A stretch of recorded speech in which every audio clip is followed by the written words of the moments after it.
Praise the Lord. நாள் 44, August மாதம் 13ஆம் தேதி. மத்தேயு 10ஆம் அதிகாரம் 14 முதல் 20 வரை. எவனாகிலும் உங்களை ஏற்றுக்கொள்ளாமலும் உங்கள் வார்த்தைக்கு செவி கொடாமலும் போனால் அந்த வீட்டையாவது பட்டணத்தையாவது விட்டு புறப்படும் பொழுது உங்கள் கால்களில் படிந்த தூசியை உதறி போடுங்கள்.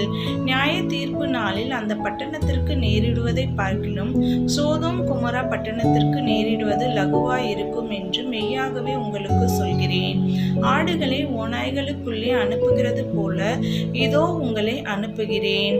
ஆகையால் சர்ப்பங்களைப் போல வினா உள்ளவர்களாயும் புறாக்களைப் போல கபடற்றவர்களாயும் இருங்கள்.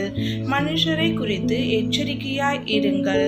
அவர்கள் உங்களை ஆலோசனை சங்க தீர்ப்புக்கு ஒப்பு கொடுத்து தங்கள் ஜெப ஆலயங்களில் வாரினால் அடிப்பார்கள். அவர்களுக்கும் புறஜாதியாருக்கும் சாட்சியாக என் நிமித்தம் உங்களை அதிபதிகளிடத்திலும் ராஜாக்களிடத்திலும் கொண்டு போகப்படுவீர்கள். அப்படி ஒப்பு கொடுக்கப்படும் பொழுது எப்படி பேசுவோம் என்றும் என்னத்தை பேசுவோம் என்றும் கவலைப்படாதிருங்கள். நீங்கள் பேச வேண்டியது அந்நேரத்தில் தாமே உங்களுக்கு அருளப்படும்.